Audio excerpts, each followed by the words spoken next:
Hello guys, welcome back. आप सभी का बहुत बहुत स्वागत है। गाइस, आज की वीडियो में हम बात करेंगे वर्ब के बारे में।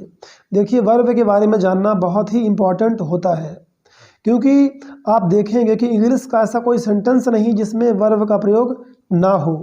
यानी लगभग ऑलमोस्ट हर सेंटेंस में वर्ब का प्रयोग किया जाता है। तो आइए हम जानते हैं वर्ब के बारे में। सबसे पहले हम देखेंगे वर्ब की डिफिनीशन, यानी वर्ब क्या होती है। इसके बाद थोड़ा हम उसके टाइप जानेंगे, जो मेन टाइप होते हैं, मुख्य जो ज़्यादातर इंग्लिश सेंटेंस में प्रयोग होते हैं। ठीक है, तो चलिए हम शुरुआत करते हैं डेफिनेशन से। जैसा कि यहाँ आप देख रहे हैं कि देखिए, वर्ब का जो हिंदी मीनिंग होता है वो क्रिया होता है। क्रिया, हम जो भी अपने बॉडी से एक्शन करते हैं, चाहे वो मेंटल हो चाहे वो फिजिकल हो, उसको हम वर्ब कहते हैं। देखिए, इसकी डिफिनीशन है, a verb is a word that denotes an action, position, relation और स्टेट ऑफ बीइंग। यानी मुख्यतः जो वर्ब होती है, वर्ब एक वर्ड होता है। ठीक है, एक इंग्लिश का वर्ड होता है, शब्द होता है जो हमें डिनोट करता है। दैट डिनोट्स यानी संकेत देता है या बताता है किसके बारे में, या तो एक्शन के बारे में, चाहे वो हमारा फिजिकल हो या मेंटल हो। पोजीशन, अधिकार बताता है, किसी चीज़ पर हमारा अधिकार है, ये हम बताने के लिए जिस वर्ड का यूज़ करते हैं वो वर्ब होती है।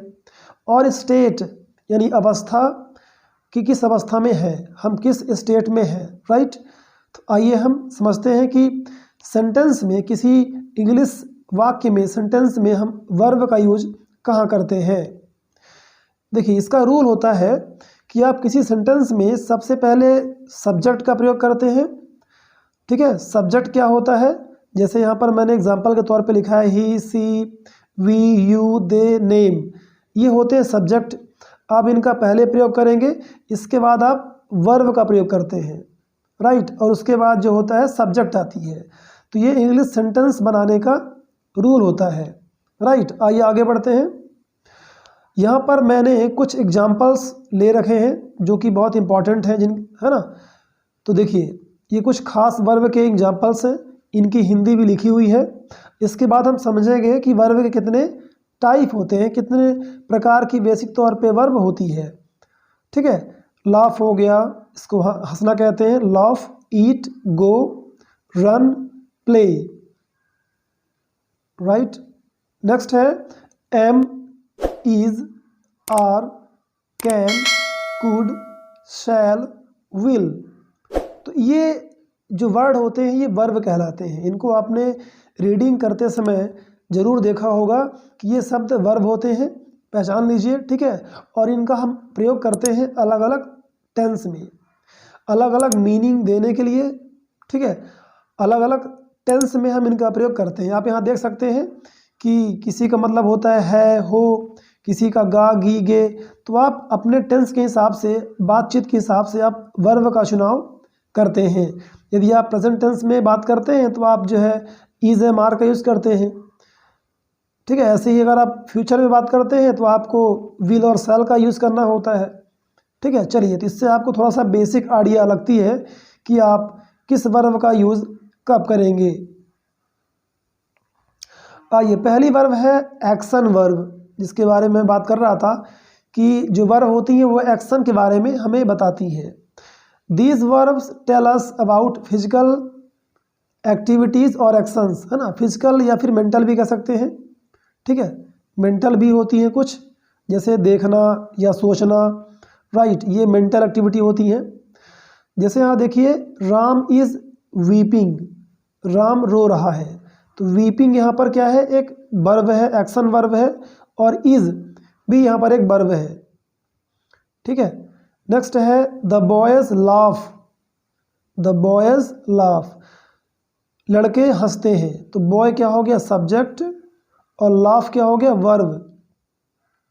जैसे मैंने आपको बताया था कि सबसे पहले क्या आता है, सब्जेक्ट, उसके बाद वर्ब का यूज होता है। किसी भी सेंटेंस में सबसे पहले सब्जेक्ट, इसके बाद वर्ब। ही यहाँ पर सब्जेक्ट हो गया, वॉज भी यहाँ पर वर्ब है, और बीटन भी यहाँ पर वर्ब है। तो ये वर्ब का थर्ड फॉर्म है। वॉज एक तरह का लिंकिंग वर्ब है, जिसके बारे में हम अभी आगे जानेंगे। नेक्स्ट है चिल्ड्रन प्ले, बच्चे खेलते हैं। तो चिल्ड्रन बच्चे, प्ले खेलते हैं, तो चिल्ड्रन प्ले बच्चे खेलते हैं, तो चिल्ड्रन यहाँ पर सब्जेक्ट है और प्ले यहाँ पर वर्ब है, एक एक्शन वर्ब है, राइट।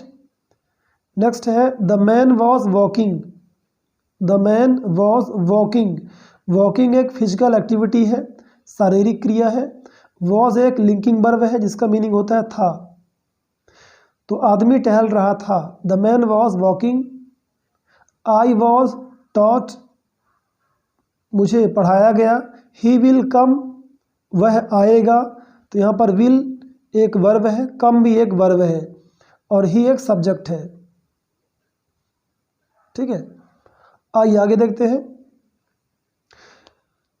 पजेशन या रिलेशन, हमने वर्ब के डेफिनेशन में बात की थी कि जो वर्ब होते हैं वो एक ऐसे वर्ड होते हैं जो या तो एक्शन या फिर पजेशन के बारे में बात करते हैं या रिलेशन बताते हैं।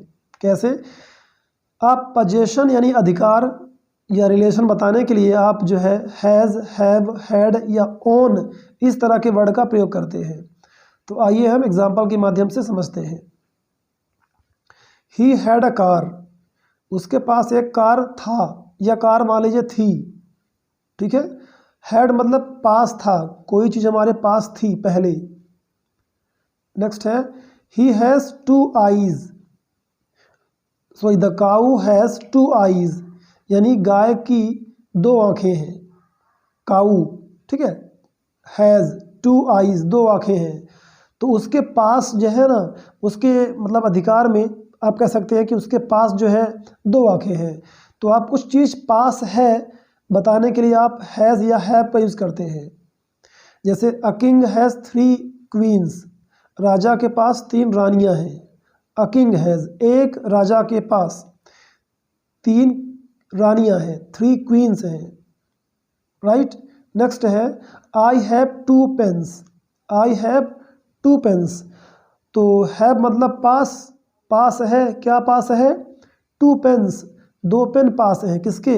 मेरे, है ना। आई हैव, तो आई मतलब मैं या मेरे, तो मेरे पास 2 पेन है। इस तरह से आप इनका यूज कर सकते हैं, right.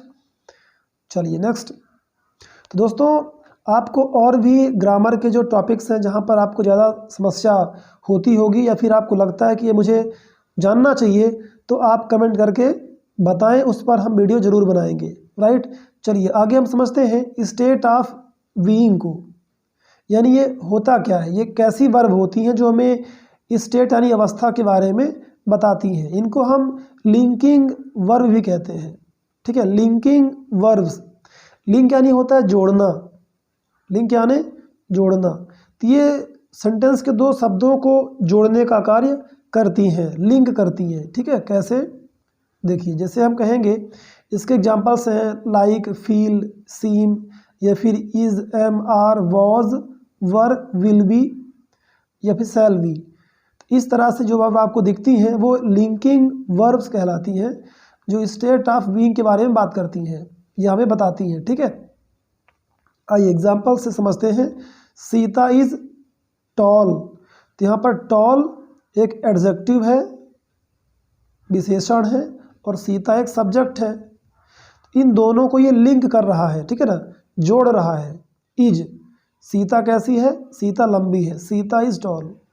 They will be happy, वे खुश, सॉरी इसका मतलब होगा वे खुश होंगे,